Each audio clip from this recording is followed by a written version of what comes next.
You're in Nashville, or? I'm at a hotel in Charlottesville, Virginia. Oh goodness. Okay. Just wrapped our rehearsals in Nashville, and our first day of the tour is Thursday. So we loaded into this arena, and we're going to do some run throughs tonight, Right. tomorrow, and then the first show is Thursday. So Awesome. And yeah, who are you working with now? Are you still with Kenny Chesney? yeah. It's Nice. kind of a funny little world to be in. I never thought I'd be playing modern country, but looks like we're live. Live? Woo! Yeah. I don't see a counter or anything, but okay. Oh, here we are. I see it. Okay, great. Hi, everybody. We are live here on the Ampeg SVT time. We are celebrating International Women's Month, and I have Kristel with me, Gail Ann Dorsey, Harmoni Kelley. Gail, where are you right now? I am in Paris. France. I'm actually had a night off. I've been working since last year, actually kind of the last couple of years, with an artist here named Matthew Shadid, who goes by just the letter M. And I worked on his last album, Rivalite, and we toured last year, and we just started a second round of shows in France for 2023. So I'm kind of based here, moving around France most of the months, which is really great to get to see the country. And this time we're going to the Reunion Island, which is near Madagascar. No? Oh, yeah. We're going to play in Reunion Island, and we're also going to play in Montreal and Quebec. So he only speaks French and sings in French. So it's French-speaking countries that we're going to. But I'm in Paris. Wonderful. And speaking of French and France, Kristel, you are also in France right now? Yeah, I'm in France right now, at Le Mans exactly. But I'm from Madagascar, and we just moved in France about 2 years ago. Nice. Beautiful. Very nice. And Harmoni, you are currently calling us from we're in the road right now, right? Yes, I'm coming to you live from a hotel in Charlottesville, Virginia. We just got here early this morning from Nashville, so we wrapped our Nashville rehearsals, and then we are loading into the arena here in Charlottesville, and we're going to do some production run-throughs tonight and tomorrow, and then do our first show on Thursday. So beautiful. And you're with Kenny. Yeah, Kenny Chesney. Yep. So awesome for me to be here with you guys. This is great. Yeah, thank you. Really, really cool. Yeah, I'm excited to get to see all of you. Let's start with, I'm always curious, and people ask me this question all the time: why the bass? Why not guitar? Why not drums? Why not piano? What was it about the bass? Did it choose you? Did you choose it? It chose me for sure.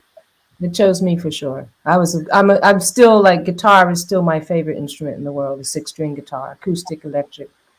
I fell in love with guitar when I was, I don't know, since I could hear. And the first guitars I heard as a kid, on just Jimi Hendrix to Neil Young to Terry Kath from Chicago was one of my heroes. Mark Farner from Grand Funk Railroad, all these guitar. I love this, And then there was Nancy Wilson from Heart, who came along and made me think I could actually play the guitar. It wasn't crazy. She was my first female sort of iconic character that I saw, and I went, yeah, I can do this. But then, I'm self-taught, so I don't read music, and I don't know theory, and I don't know any of that stuff. A little bit. I mean, what I've assimilated over the years, and just kind of my own kind of way of making charts, and my understanding of how to, to communicate with music. But I really, I wanted to work as a guitar player, and in the we're talking the mid-70s now, and I don't know if any of you were born then, but around 1975, 76, I was hoping to get work as a teenager to play guitar, and all the bands that were making any money, like this is in Philadelphia, that were making, you know, like doing parties or top 40 gigs, they all were guitar players, and they were looking for bass players, or they were looking for drummers or keyboard players. But it seemed like everybody played the guitar. So I just, you know, I had a little trio of my own in my neighborhood with a couple of guys across the street, you know, from school, and it was, I played guitar, and then was bass and drums, and we used to rehearse in my mother's basement.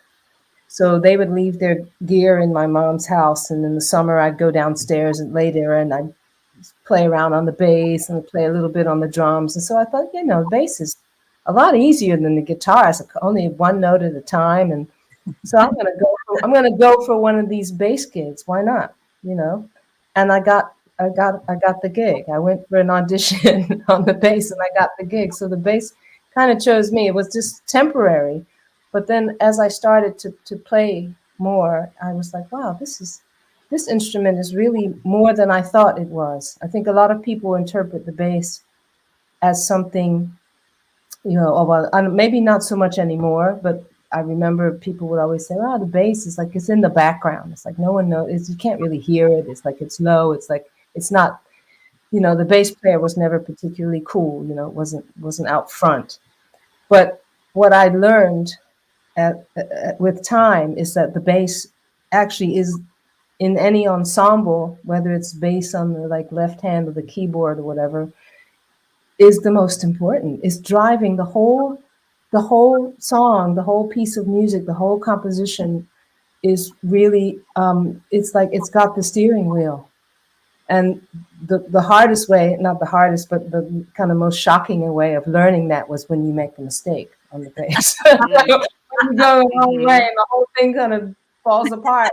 It's not so much the same when maybe your guitar has a funny chord or you kind of hit a bent note or whatever. But when that bass drops out or just goes the wrong way, it's like it just the whole earth moves. And I was like, wow, not only is this an amazing instrument, it's a huge responsibility to be a bass player. So sorry I rambled, but that's how I chose. So the bass chose me, and then the more I played it, the more I loved like that not to be in control of things, but just how much you can do with this instrument. It's not in the background. You can be melodic, it can be rhythmic, it can be harmonic, you can, you know, play chords. I mean, it was like endless, and I was just amazed to discover the instrument. And then now at this point, I love it beyond belief. It's been very good to me.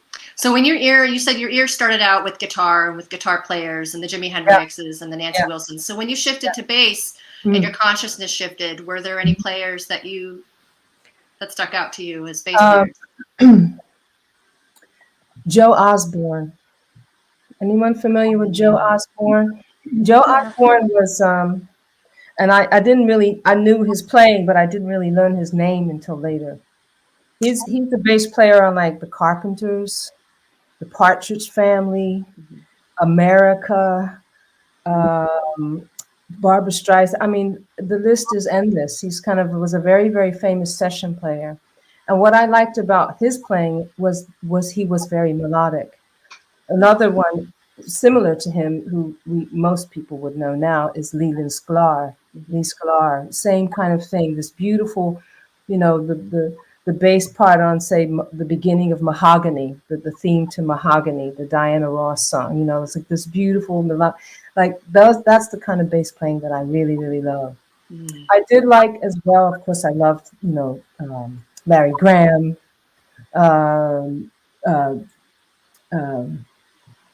Brothers Johnson, Louis Johnson, which is the reason I play the Stingray. When I saw Johnson with a Stingray, I just thought, wow, that's the coolest sounding and looking bass I had ever seen, because everybody seemed to have a Fender bass. Yeah. But then suddenly I saw this Music Man, and I was like, it's different and it's cool, and I always wanted one. And I love this bass in terms of how much you can do with it. It's very, very versatile. Versatile, yeah. So, yeah, right on. Awesome. Harmoni, what about you? How did you come to the bass? I mean, I guess I would say that it chose me as well. I feel like I got a little bit of a late start. I started playing bass when I was 17, and my dad played guitar and wrote songs, but there was never any sort of push for me to play guitar or anything like that. And I grew up listening to all my there's always records playing in my house. My parents were listening to these really sort of drum and bass sort of R&B, like the band, Little Feat, Taj Mahal, the Beatles, and for whatever reason, my ear got to this place where I would always hear bass first. And I don't know what it is. I can't really explain it other than just to say that I was really drawn to that instrument and to that sound. And so at some point when I was 17, I asked my parents for a bass for Christmas, and my dad took me shopping to this really great little music store in Austin that doesn't exist anymore, and we got this great Fender Mexican made key bass, and I got like an old PV amp and for Christmas to come, and then I got it, and I remember just Gail, it's really great for me to hear that you are self-taught, because I am also self-taught, and I always, as maybe some of us, or maybe a lot of us do, kind of struggle with a little bit of that imposter syndrome. Oh boy. Right. I mean, and coming from, or being sort of in this, I don't live in Nashville, but I'm definitely in that world. So many of the people that I play with, my peers there doing sessions, they all kind of in that schooled world. Right. And I don't come from that place. And so my teachers were all of these bass players on all these records that my dad and my mom were listening to. And so I remember when I started playing, I would sit on their living room floor and just put on a record or a CD, and I would pick out the bass parts to all the songs. And, I kind of found that, there were times when I was growing up that I really felt like I was missing out on something by not having gone to music school and not having taken lessons, and, not really knowing theory. I mean, I know that we know theory now in a different way, but then I thought, as I got older and more accomplished, that it was actually really valuable. The way that I learned bass was really, really valuable. And I think that because of that, I have, really in tune ears with, I listen really well, and I kind of understand what's going on in like a band situation, because I have to be in that way. And like, listening. Yeah. So so those were my teachers, and I would say that the bass definitely chose me. And Gail, I've got Dino's email the other day, and I have to just side note say that I'm a huge Bowie fan, and have been since maybe middle school. And I, was so tickled that you were going to be on this. So great. You and hear that you're also self-taught. So that's amazing. Yeah. We love them. Shout out to Chloe. Yeah. And so, Kristel, welcome. Yeah. I know you've done a lot. You've done some demo videos for Ampeg, and have really helped out with showing what the amps can do. And so, thank you for that. Oh yeah. It's a really great pleasure to make the promotion of the new bass. Yeah. So for me, I grew up in a musician family. My grandma, my father, and my uncles, my aunties plays guitar. Everybody plays guitar. Our dad raised up in a world of music. He always made us discover a new musician, a new band, especially on jazz and blues. And I remember at 8, exactly, I remember the moment he made us discover the life of Jaco Pastorius. And when I saw him, I had a crush on bass. It was just, the sound makes me feel great, And I told to my daddy, Daddy, I don't want to play guitar as you all. I want to play bass. And he said to me, okay, but you you have to learn guitar first. Ooh. So I learned guitar first, and after I switched on bass. But I stopped music at 12 or 13 due to problems in New York. And at 17 or 16, that's why I always say that I didn't choose music. Music chose me. Bass chose me. At 17, my brother asked me to play guitar and sing at the same time in front of many musicians, big musicians, just like that. I didn't play during 4 or 5 years. And I do it. I play the Route 66 on bass, and I sing alone on stage. And it was just a miracle because it's like I never stop bass. You know, it's just a miracle. I really love the instruments. There is some connection of my voice and the bass at the same time. And at this moment, I decided to do my job and to do it professionally. So I really begin music at 16 or 17. But I didn't go to a conservatory or a music school. Fortunately, I had my dad, and he's a really good guitar player. And after I learned music on my own, but I joined Harmoni about I listen music by my ears, especially. It's really important. But bass is just a miracle in my life. Yeah, amen. Yeah. So when you played that show and you hadn't played in a long time, how did you prepare yourself, like not just musically but mentally, like because it had been so long? And how do you the pre-show, like before the show, what do you? But I just go to the place to watch a band, and after there was a jam, and that's why my brother forced me go back. I go to the stage, go on stage and play just like that. And then I was what? I didn't play during 5 years, Kai. Leave me alone. I said, no, you have to go on stage. Good So for him. I even have a time to prepare myself to go on stage at this moment, but it was just like a magic.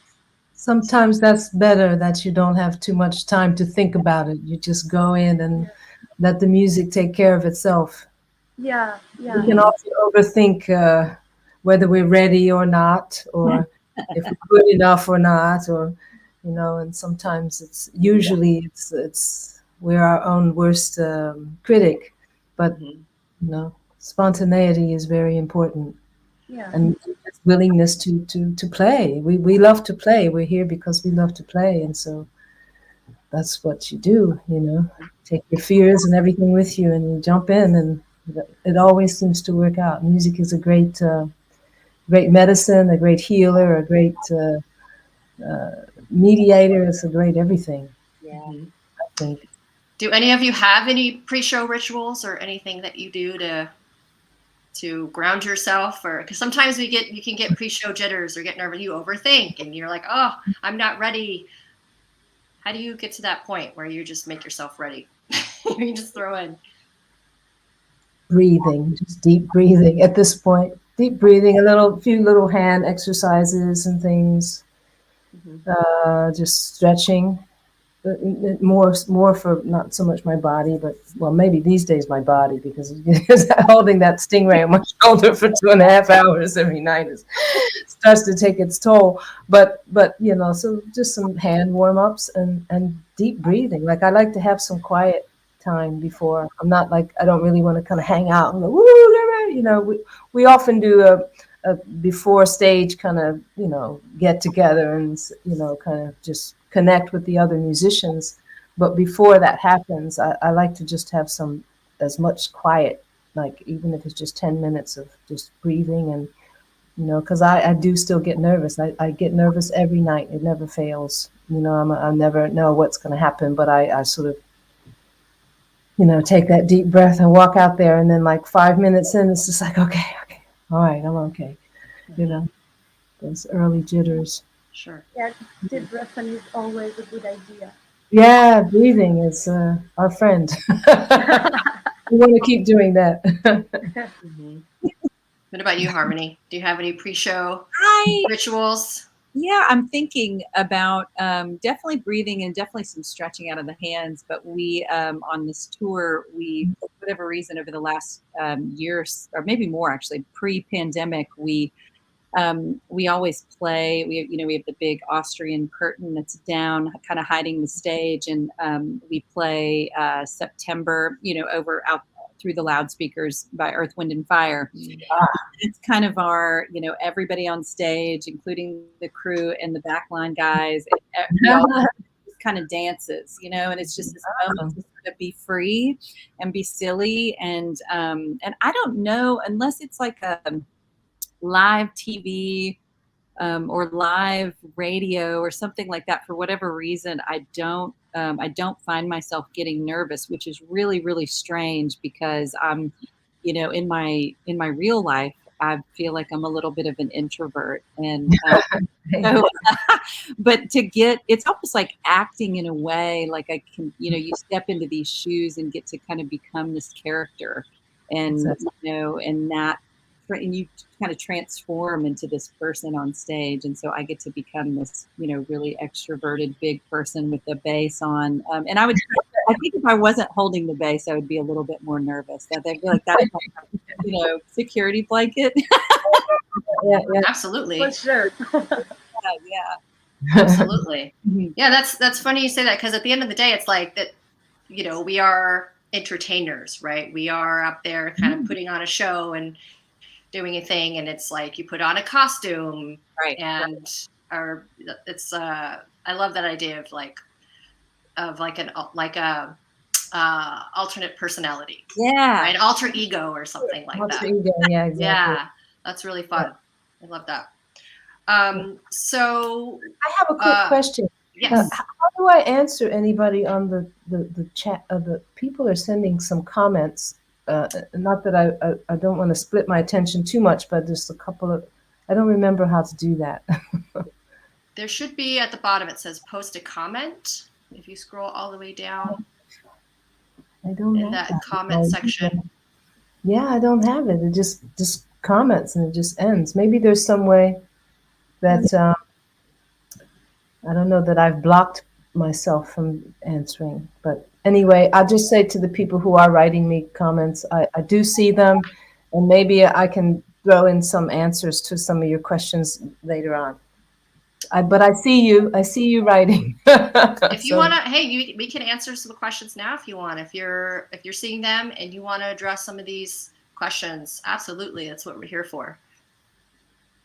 Absolutely. No, you can continue. I'll find, there's some, I have to find, there was one, I'll find it, but okay. You can continue. I'll get back to it. Okay. So we've talked about some of our influences musically, and since we're celebrating International Women's Month, are there any women that inspire us? Not necessarily musicians. I'm sure there are plenty of female musicians that inspire us, but just in general, anyone that inspires us as women, as we're here celebrating. Oh boy, many, really. And there's so many, right? Well, I still love Nancy Wilson of Heart, who I think I saw. I don't go on Instagram much, but I think yesterday I went and I saw she just got a Lifetime Achievement Award from the Grammys. I think her and Anne, they were huge for me, like continuing in music. And I when I was, God, I don't know, when I was 14, they played at the Tower Theater in Upper Darby, like where Bowie did the famous Tower Theater concert, which was like about 8 blocks from where I grew up. And I went to see the Little Queen tour with Barracuda. When Barracuda was out, it was like their second album, kind of. There was another one in the middle. And I snuck backstage after, like, they used to do 2 shows in those days. They did the 8 o'clock and then 11 o'clock. And I in between the shows, I went and like climbed up a fire escape. I don't even remember how I got in there, but I got in the back and I got into the dressing room, and there was Ann and Nancy and the band, and I got an autograph on the little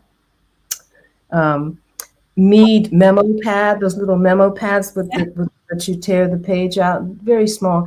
It was something that Nancy Wilson had, like some chord chart ideas on it. It's like she handed me her little pad, and I had to find a blank page, and she signed it, and then she gave it to Anne, and to this day it's in the frame. Wow. August 1977. Oh my God. Wow. And so they were huge, like, just because I loved I loved rock music, but I also liked kind of I have to say my favorite music is what they would have called the 70s singer-songwriters like Carole King and Carly Simon, and the more easy listening stuff like Olivia Newton-John is one of my all-time favorite. She's not a bass player, but to me, one of the most amazing singers, the most amazing voices I have ever heard. Like, to me, I would always think if you could hear the voice of what angels actually sounded like, you would sound like her. She was just so special to me. So she was one of my idols growing up. And I did get to play with her, which was just probably the biggest thing of my whole life, to be honest. I mean, Bowie was amazing. There's no question about it. To have had a connection with an artist like him is just unbelievable. But my heart, the biggest, most amazing thing for me was working with Olivia Newton-John. To be able to play that music was just heaven. So Olivia, Ann, and Nancy still are like some of my favorite favorite women artists. Joni Mitchell, of course. Did you get to see the Wilson sisters after that moment? Have you seen them? I have. I met them. I think it was in 2000. Oh my gosh, must have been 2004 maybe. It was just before the last Bowie tour that we did, before he kind of came off the road. They were playing in Boston, and it's funny that the only 2 times in my life I have ever kind of, I don't even, because I'm just not that kind of person that would wield my whatever leverage I have, like to say, well, I want to, I'm Gail Ann Dorsey, and I want to go and meet Ann and Nancy after a show. So I'd say to my manager, can you tell them, that I'm coming or whatever. I did that with Ann and Nancy, and I did it with Olivia Newton-John. And so they said yes, of course. And I went to see them in Boston, I think it was, at a show. And I went and I took my autograph. And I said, "There's a little girl that got kicked out of your dressing room when I was 15. Now, here I am, playing with Bowie and doing so many amazing things, and thanks to them. And they were really sweet, and they've just been great. I've seen them a few times since then now. And then after that meeting, I actually got Nancy Wilson's guitar tech as my bass tech for the last Bowie tour, which was crazy because they were winding down, and he was looking for a job, and he was like, well, I was going to ask you, and I was like, you got the job. There's no way you're not, I just want to hear heart stories, Mm-hmm. So, yeah. It was so funny. How funny how things happen. Full circle. Yeah, that's beautiful. Completely. Beautiful. Kristel, what about you? Who inspires you? There's so many women, but I think I would choose Esperance as Golden. Because when I was a teenager, there's many female bass players. There's I think Esperance as Golden, Public Conflict, and especially Gail. When she plays with David Bowie, it was just yeah. But I would choose Esperance as Golden because it makes me more confident. The fact that I can also play bass as a man, I can also sing at the same time. Yeah. But sometimes, there is some pressure to women who plays instruments that you have to prove every day that you can be good as men. Yeah. It's stupid, but it's Exactly. and when I saw her, it was just okay. I can do that. I can do this. Yeah. So I think it was just when I listened to her first album, it was just amazing. You have this kind of feeling that you can do this. You too. You can do this.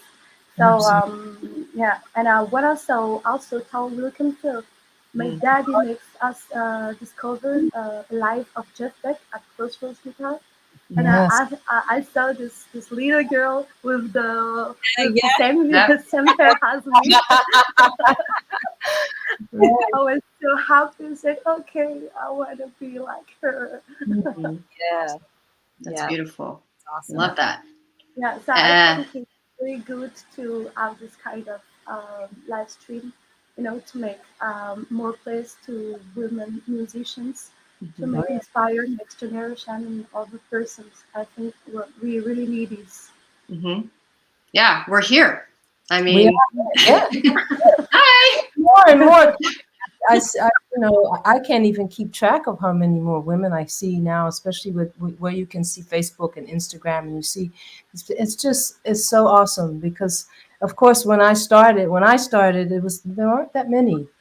There were only a handful, Susie Quattro, or there were like a handful of women. But now they're just, you can't, you look at Saturday Night Live or whatever, and everybody's band's got a woman on the bass. It's like, yes, finally. And I think it's actually I think it's a great instrument for women, actually, the bass, in terms of just our place in our I don't know what word I want to use, the sort of female energy, which is very nurturing, very strong. I mean, very, very strong. I think as women, we endure a lot of things that are natural things, but also things that come at us because of whatever, because of sexism, because of whatever, and the way that the world works. But I think, the kind of, I remember I was working with a Canadian artist named Jane Siberry in the late 90s. And I got to play some concerts with her, and she's just amazing. And I remember one day she looked at me and she said, "You play like a woman." And I said, "Is that good or bad?" Like I didn't know what she said. She said, "Well, it's a good thing. It's just something that it's hard to describe it, but there's an energy that we bring to the instruments. It's not to say that it's weaker or it's this or it's pretty or it's just the sort of natural core of what it means to be female in the world, and it comes through that instrument, which, like I said in the beginning, is such a huge responsibility in an ensemble, how it holds everything together and directs the piece and gives it some foundation and grounding. It's like, that's just like, it's an important thing to hear that and feel that in music, to have women in that chair, to have women on the bass in that position, to really kind of take control of the music in a way. Well, not control, that's not the right word, but I think you understand what I mean. To take the position of keeping it together, like women do. Women keep things together. We try to anyway, but just the natural progression of what it means to be female, the sort of nurturing, mothering kind of, supportive. Exactly. And so sometimes I think maybe that means that maybe some of the ego is out of the way, and it's more about really taking the responsibility of being the glue. Beautiful. Yeah. Harmoni, who's inspired you on your journey? Honestly, I'm going to say, I mean, the most important woman in my life is my mother. And she was not a musician. She actually, it's interesting because she passed away when I was 19 years old. And so I didn't really get a chance to know her as an adult. And I'd really only been playing bass for a couple of years. And I think I probably played a couple of gigs with my dad, but I was still kind of learning, and I hadn't really taken off and done a ton of things in that way. But my mom was, she was really, really a young mom. She was only 37 when she passed away, and so, but she was this. She wasn't musically inclined, but she was really the only one in our family who was kind of an artist in all these other ways. She was very, very creative. And she had me when, she was, I think, 17 or 18.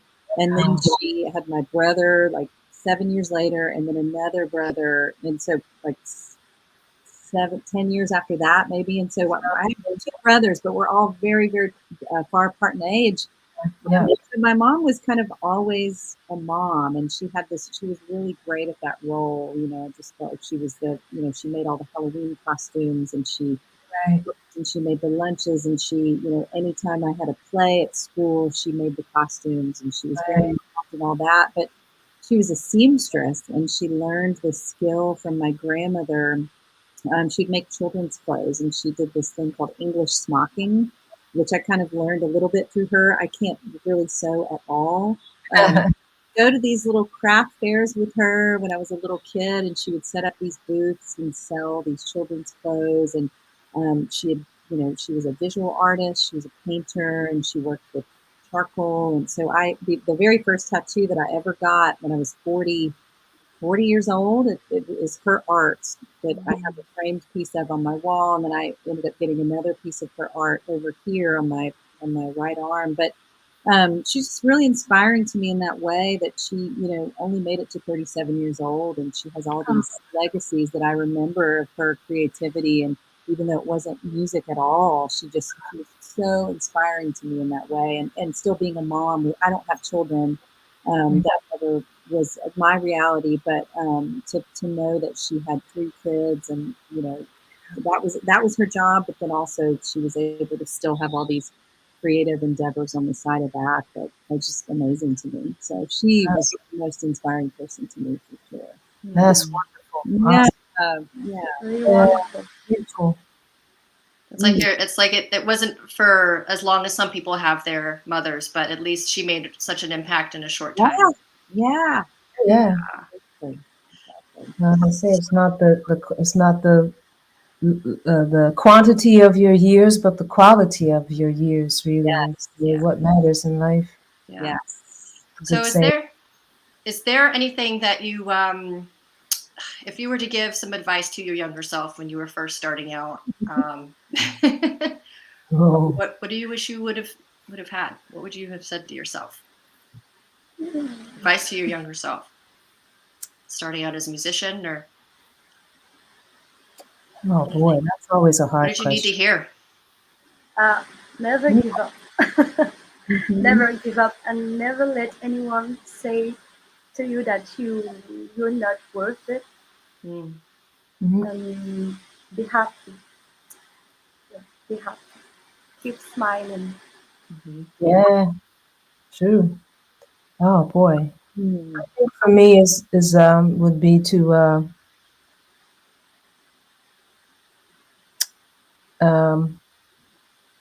I think not be so hard on myself. I'm very critical of myself, and I think a lot of what I would say to myself now, when we talked earlier about being self-taught, I always felt like I was just inferior, and I was never going to be able to be that good, like as good as the people that I thought were amazing. The Nathan East, and all these great bass players that I do love, and Tony Levin and all those guys. It's like, because they can do all these things, and they don't make mistakes and things like that. But I would say, now I would you know, it's taken me a lot of years to just know that it doesn't matter. I go back and I look at some of the things I've done, and some things I've forgotten I've done, and I go, God, I did that, and I did that, and I did that. And I go, well, it obviously was okay. And I wish I could have told myself that earlier, because I think I had a lot of stress about things and nearly didn't do a lot of things. But something in me which I'm grateful for, was brave enough to just jump in. You know, I got a call from David Bowie. I had never met David Bowie. How would I think I was good enough to play for David Bowie? You know, in my mind, he was one of those people like Frank Zappa or something. Like if you had that gig, it's like you're at the top echelon of like you know, you become one of these iconic players, you know, like people that have been in these guys' bands for years. And I thought, I'm not worthy of that. How is that possible? But I went for it. And instead of just going, no, don't do it, I just thought, well, I might fail, but at least I'm going to go and try. And so I would, if I go, you know, I had a lot of anxiety around all of that stuff. Even Olivia Newton-John was something that came to me out of nowhere. And because all her guys were from Nashville, and I knew, and I initially said to Andy Timmons when he called me about it, and I said to Andy, I can't do this. I can't read. He said, but you don't need to read. You're not reading music. I said, yeah, but, you know, and he's like, come on, you know, it's your girl. It's Olivia Newton-John. It's like a couple of weeks. And I was like, okay, I'll go for it. And then when I got the music, when I got the set list, which was like 38 songs, and every one of them a huge hit, I realized I knew every one of those songs already. I knew every bass line in from Magic to Xanadu. Like I listened to that music so many times and played her music over and over as a kid, that I already knew that music in my head.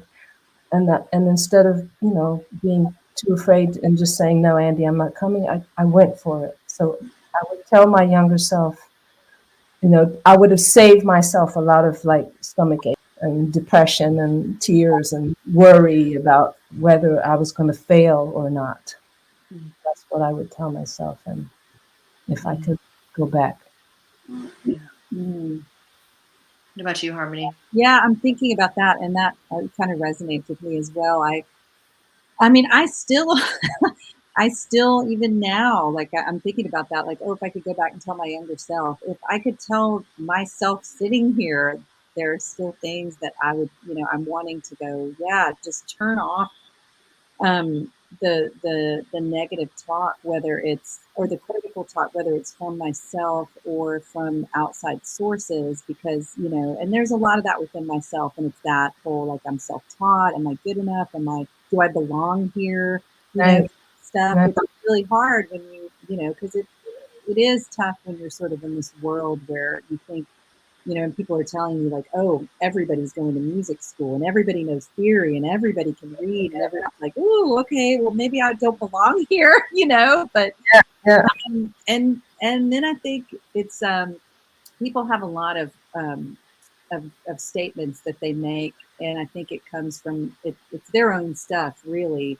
But I remember moving to Nashville, and I ran into this, you know, older gentleman who was in the studio, and I remember him telling me, you know, and I thought, wow, this is really not doing a good thing for me. But he was like, you know, Nashville's a 10-year town. So it was kind of that, like, hang on, sister, just like cool your jets. You got years. It's not, and I'm like, wow. And then, you know, fast forward to a year later, and I got called to audition for Kenny Chesney, and I got the gig, and you know, and I was and I didn't know, I'd never put my hands on a 5-string bass when I stepped into the audition. I rented one from SIR.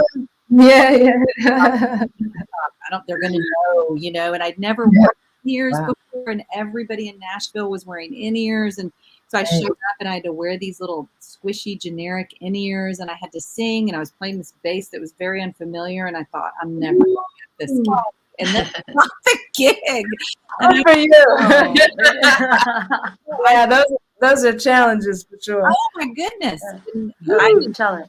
So it was, all these things have been sort of a lesson to me. But if I could go back and tell my younger self, just turn all that off and just be courageous and be brave and take chances. And, you know, I learned that from a couple people in Austin 20 years ago on stage that would just like throw you into the deep end of the pool. And, you know, there's no rehearsal and there's really no set list and learning songs on the fly. And one in particular told me, one of my favorite people that I played with, he said, I don't care if you make a mistake, you know, just make it loud.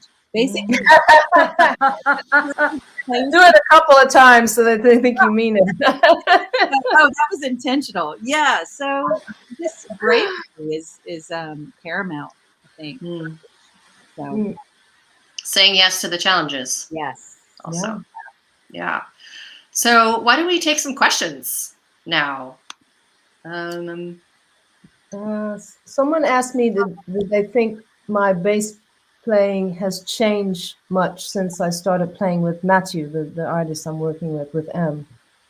I don't know. I don't think so. I think that the one thing that is maybe consistent in my bass playing, sometimes I wish I actually, yeah, there it is. Sometimes I wish I practice more because I don't enough, because I kind of have a lot of other things. I'm trying to write songs. I still play a little guitar. Like I don't sort of focus on just playing the bass. So I feel like I don't really progress sometimes as much as I'd like to. But what I do know that I'm comfortable with is that what I enjoy about the bass is that for me, it's like not less is more, but like I really love the idea of listening to a new artist I'm working with and finding just the right things to let them shine. Like I enjoy that. Some people, you know, maybe want to play more or they want to express themselves more. But like the joy I love with music, whether I'm playing bass or anything, is serving the song. Like that's so much fun. I love that. Even if it's like one note that you have to do, but that one note makes the whole thing make sense. And it's just, and you just play it with all your heart. And it's like, wow, there's my part. Here it comes. Boom. And I play this note or I play this run, or that to me is like the biggest joy of playing with other musicians. And so to play with Matthew, I'm just doing that again. You know, that's all. That's what I do. I'm not. Never been a fancy player. I don't have the greatest chops in the world. But I'm more just kind of focused on the whole piece of music itself and what the other players are doing and what I can do to enhance them, but stay out of their way in a way. I don't know. And with Matthew, he's such an amazing guitar player, which is what I'm so great to work to, you know, I get to hear my favorite instrument, and this guy, there's nothing he can't do on the guitar, really. So I really step back as much as possible and give him the best kind of bed to sleep in, you know, I give him the best kind of basis for him to be able to feel as free as he can be on the guitar and not be in his way or not do too many fills or not do.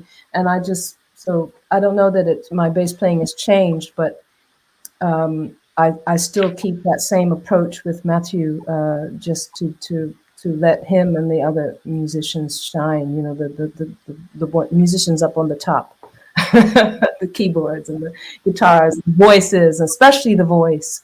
I think I'm a singing bass player as well as like Kristel, and I think you all of you sing, right? We all sing. Yeah. That's what I thought. But you know, so the bass to me, when I think of it also as a melodic instrument, it can do such a beautiful dance with the vocals.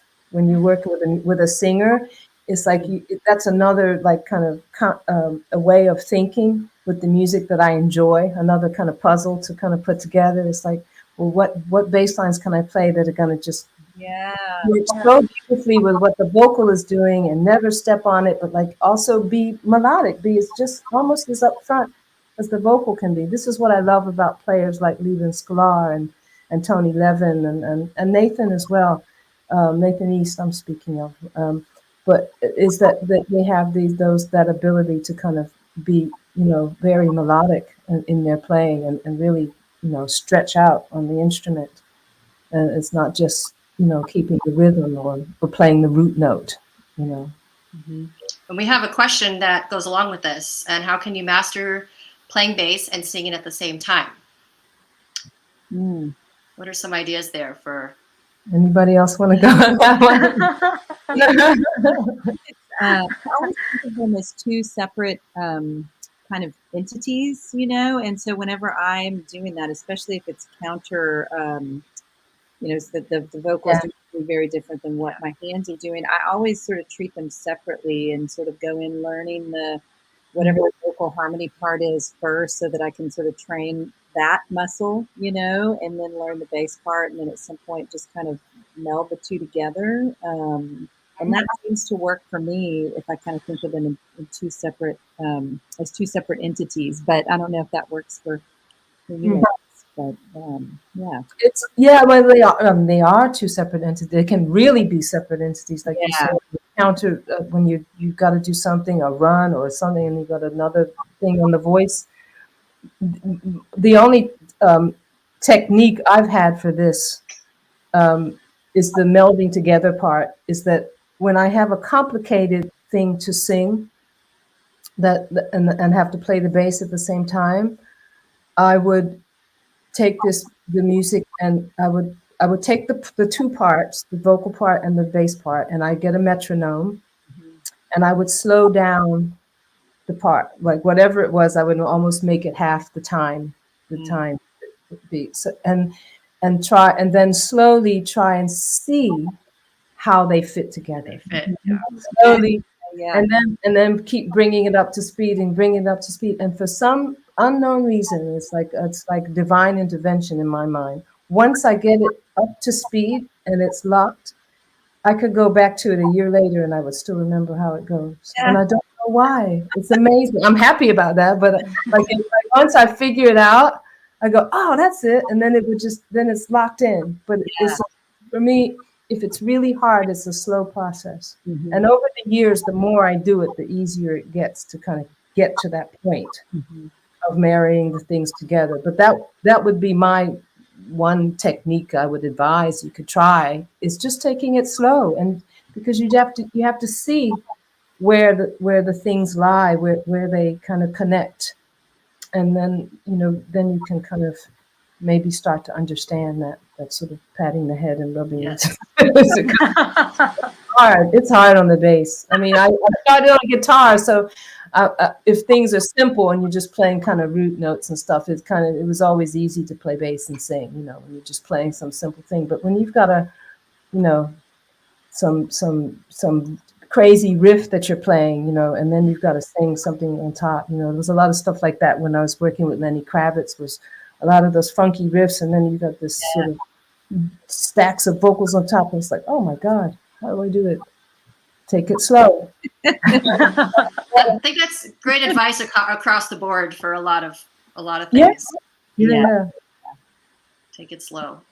Kristel, do you have any techniques that you like to use when you're singing? Personally, when I sing, I play at the same time, most of the time.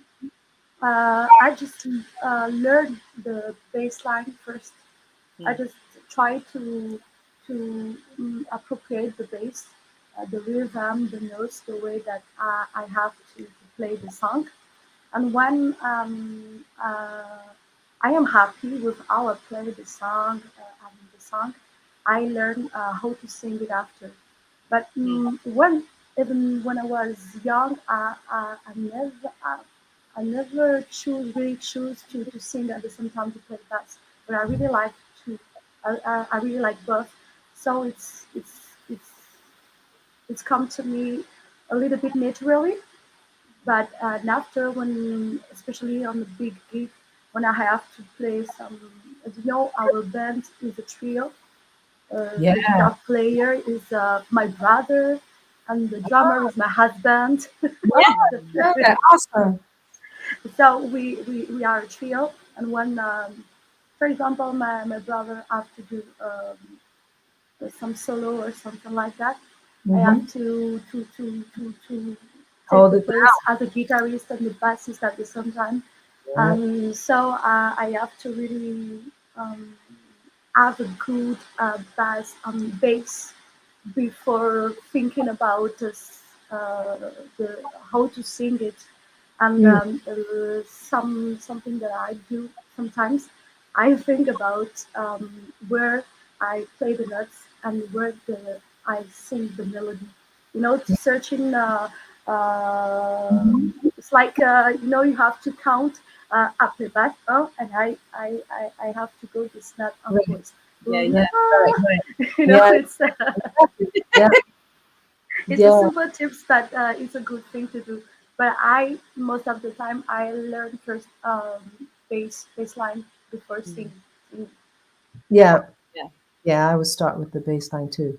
You're amazing, by the way, Kristel. I hadn't really hadn't really heard of you before this, and I'm sorry that I hadn't. But I went and looked at some of your videos, and So you are great. slamming up there on stage, and just beautiful. I mean, power.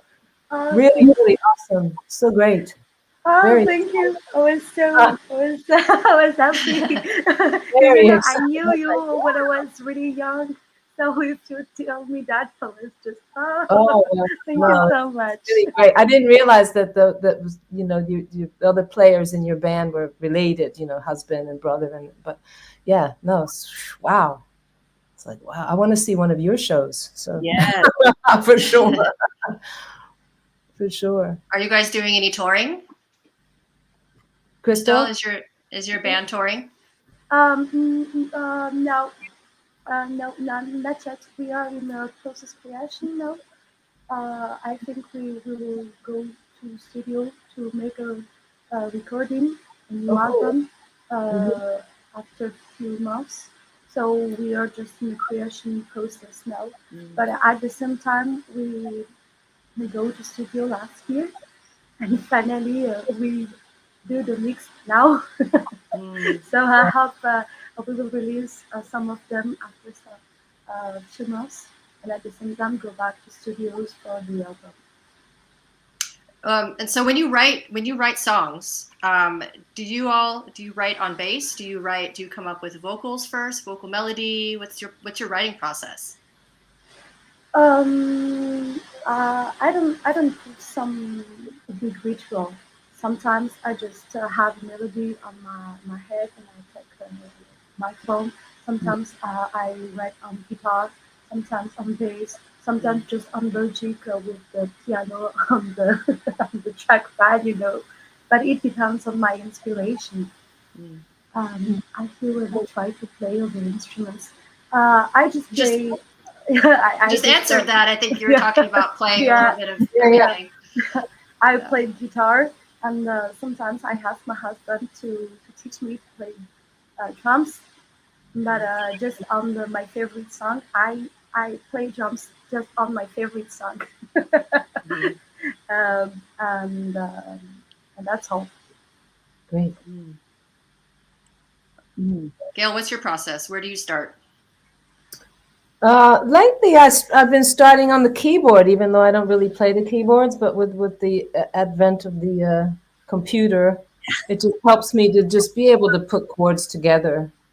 So the most recent things I've been writing actually have been starting on the like piano based. But normally, in the past, I think guitar is usually how I would start. I mean, there've been some stuff on some of my early solo albums that are very bass riff. They were, it was more, I think, more kind of funky stuff that I was doing at the time. And it kind of would stem from a cool little bass line that I thought of. But most of the time, I think most of my songs were written on the guitar, really initially, just some sort of chords. That's kind of what I would always go to. Mm-hmm. But like I said, since the computer has become such a huge part of our lives, I've started to just kind of plunk out, because I always wanted to play the piano. I always wanted to be able to sit down at the piano and sing a song, but I can't. So not yet, anyway. Maybe one day I'll actually practice enough to do that. But lately some things I've been working on have started on the piano. Mm. The keyboard. And Harmoni, do you have a creative process that you like to start with? No, it's funny. I was thinking about this as you guys were talking, and I just wrapped this songwriting group that a friend of mine has in Austin, and it's a super short, like every 2 weeks we would write a song for a couple months, and I think one I started on guitar, or either guitar or maybe like you were saying, Kristel, like the it's amazing. The iPhone voice memo is like such a valuable tool when I'm sitting in traffic. Oh yeah. Wait, I like that. I'm going to forget it, and just start singing into my phone and hope that I can remember sort of. But so that is a super valuable tool just for coming up with melodies and words and, all that. But then, I've definitely started a bunch of songs with bass. And then, but it's funny, like I would say that I'm Gail. I don't really play keys as well. I, with the whole, I'm using Logic and I have a MIDI keyboard. Yeah. That's been helpful. And I've so the other instrument I would say that I'm more comfortable or the next most comfortable on would probably be drums more than even guitar. So I'm kind of a rhythm section gal, I guess. But then I like this last song that I did for this game. I really tried to approach it as just kind of a layering and having fun in Logic. And there's actually no bass on the last song that I did. It was just kind of this drum loop with some other interesting sound effects and synth kind of stuff and some 808 kind of MIDI. Ooh, cool. And love the 808. Layered vocal parts, me just kind of singing, and it turned out to be this really wild, almost hip hoppy kind of 80s synth. I don't know. I have no idea where it came from, but I really liked it, and I've sort of enjoyed that process of kind of piecing together all these different layers in Logic, So Logic's great. Yeah. It's funny you say that there's no bass on the last thing you did, because I find for me a lot of times bass comes last in a song. I'll write on guitar or piano or like work with a drum loop or something, and then the vocals and layer, and then I'm like, oh yeah, bass. What about bass? Maybe it needs bass. Cool. So yeah, it's like you kind of wear a different hat. You're working a different part of your brain. So yes. So yeah. What are you doing now, Eva? Are you out on tour now? Are you working on a tour or your own stuff? Are you working with someone? Yes, I'm writing another record of my own, another solo record. So I'm doing that. But I'm also gearing up to go out with Pink. We're starting rehearsals, and she's doing a big summer run in Europe. And wonderful. So yeah, she's gearing up for another big tour. And I actually write while I'm on tour. I bring a recording rig with me. So, so like technology, like we were saying, we're lucky we have it, and you can fit a studio into a laptop bag. And yes, you can. Lucky for that. Mm-hmm. Oh, cool. Yeah.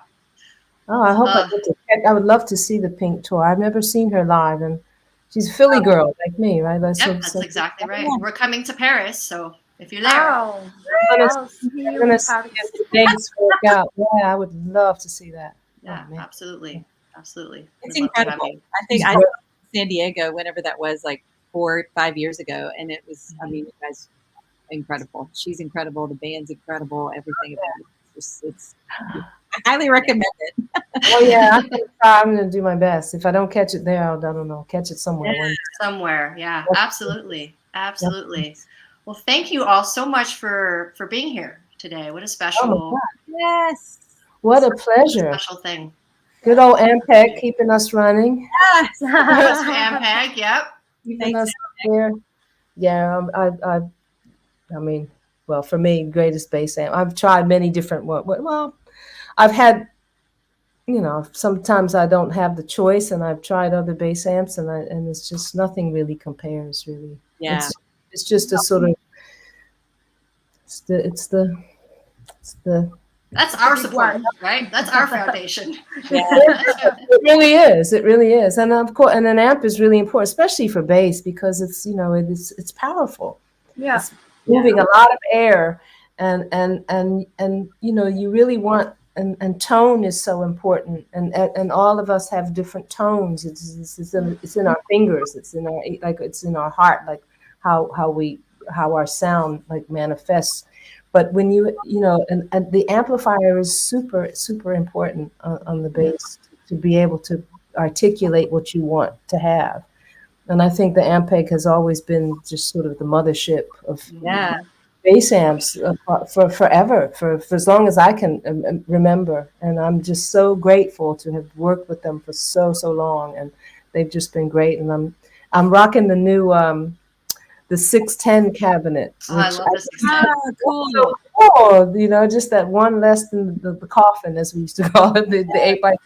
The huge thing to drag around. But the 610 sounds so sweet, and I've tried many different SVTs over the years, but I guess the last 20 years has just been the SVT VR. Yeah. The VR. Yeah, I love the VR.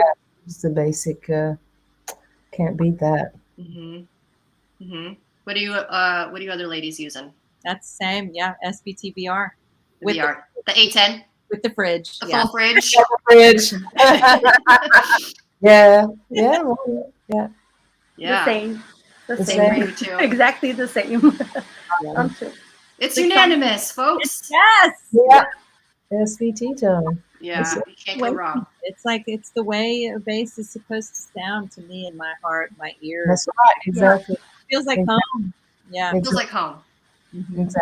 Exactly. And sounds like home. Yes. Yeah. A lot of people, they hear us play and they don't know it, but it feels like home to them too. That's right. That's right. Right on. Exactly. Exactly.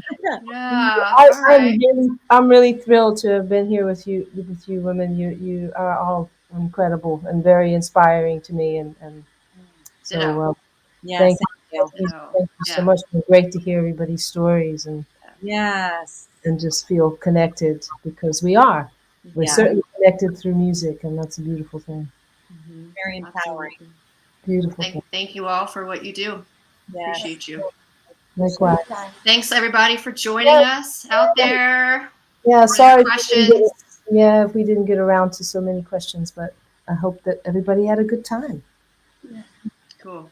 All right. Thank you all. Happy International Women's Life. Yes, and be safe out there on the road, everybody. Yes. Okay, bye now.